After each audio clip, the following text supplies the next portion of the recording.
Hi there and welcome to another video from me, the History Tutor, and in this video we're looking at the Edexcel iGCSE topic of America, 1918 to 41. And we're going to look at the 1920s society this time. In particular, we're looking at Christians and Black Americans and how there were some problems in society at this time. So use this video to revise your notes, and then do take a look at my playlist on YouTube. Maybe subscribe, that'd be great. And you can look at some tutoring videos and also other videos about key content in there. And if you're finding all this useful, take a look at my revision guide as well. Now, let's go and revise that content.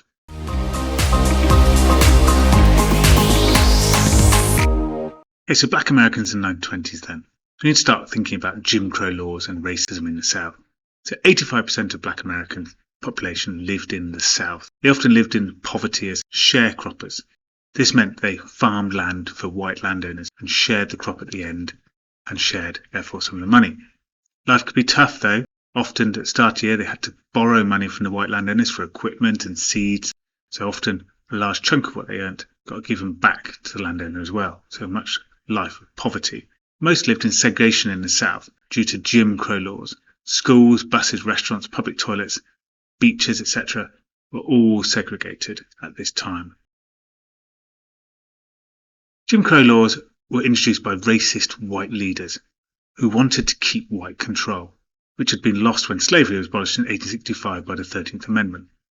Black Americans often could not vote, despite the 14th Amendment stating they could. Many southern states only granted voting rights to those who passed literacy tests or owned enough property. There were laws about who could vote and regulations from how to vote. Many Black Americans didn't qualify. This was because clearly there was a large population of Black Americans in the South of America, and by disqualifying them from voting meant that white Americans could rule these states. What about life outside the South? So many people moved to the north. There was something called the Great Migration between World War I and into the 1920s, with about 2 million Black Americans moving north. But when they got there, they had to settle into ghettos. These were areas of cities and towns dominated by the black population. It could often be obviously overcrowded, and there might be lack of opportunities there. So, for instance, Harlem, their black population rose from about 15,000 in 1914 to 165,000 by 1930. That suggested there were negatives when they got there. Low-paid jobs. Migrants competed for low-skilled jobs. This led to lower wages and resentment from white people. This led to race riots. In 1919, race riots developed due to increasing tensions between the different racial groups. Chicago riots started after a Black American went to a whites-only beach. But that's really representative of a wider tension about the impact on jobs and money and conditions in the cities. There were some positives of moving out of the South. Areas of business and culture developed. In Harlem, there was what's called the Harlem Renaissance. James Weldon Johnson wrote about this success in 1925, leading to white people visiting Harlem and questioning the racism that was there. There's lots of art and lots of culture developing. Music was one of those areas of art and culture. In Harlem, jazz was popular at places like the Cotton Club, where Louis Armstrong and Duke Ellington performed. Jazz and Black American music became popular in the 1920s across America. There was an impact in politics. Du Bois set up the NAACP as a political group to campaign for equality, the National Association for the Advancement of Coloured People. However, the Ku Klux Klan was there lurking.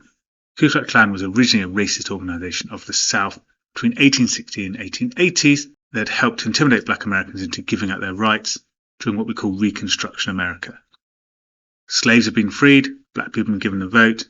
This is how the Jim Crow laws were introduced, scaring black people out of their rights, threatening them so they didn't vote anymore and white people took over. The 1915 film The Birth of a Nation celebrated Klansmen as heroes, protecting innocent white people from black criminals. This inspired the growth of a new KKK in the 1920s. A mass organisation developed of around 5 million members. This was mostly white Protestants from Western European immigrant backgrounds. They wanted to maintain their control over Black Americans and also the new immigrants, the Europeans who were arriving of a Catholic or Jewish origin, or the Hispanic or Asian migrants that were arriving. They felt the melting pot was getting too much and there was not enough skills and the quality of life was declining. The pressure from KKK helped to force quotas on immigration. However, it also included assaults, beating, rapes and lynchings, the KKK asserted their authority of white Protestants over black Americans in small-town America. However, after immigration restrictions and bad press for the Klan increased, their leader David Stevenson was put on trial, for instance, the Klan did start to disappear. We also have a problem of fundamentalists and modernists, a religious problem developing. It leads to a famous event called the Monkey Trial. So Christians in America are divided between fundamentalists and modernists. Some of the key differences included fundamentalists were located in rural areas, with small town villages in the central area in the south known as the Bible Belt. However, modernists were more urban, living in the areas of east and west coasts in the modern cities and towns. They also had some different beliefs. Fundamentalists believed that the Bible was literally true.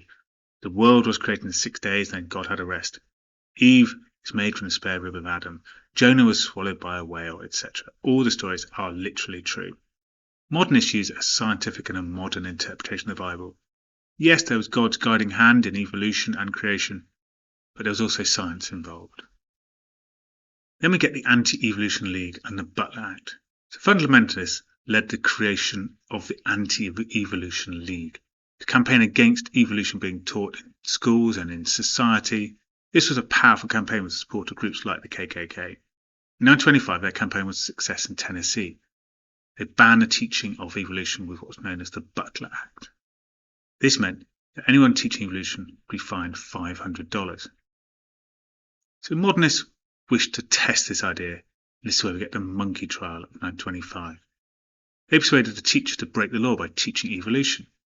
This led to the arrest of the teacher, a man called John Scopes, in July 1925. The trial gained huge attention as fundamentalists employed William Jennings Bryan, a famous fundamentalist lawyer, and 3 times presidential candidate, whilst the modernists employed Clarence Darrow. He was a very famous lawyer, a member of the American Civil Rights League and an agnostic.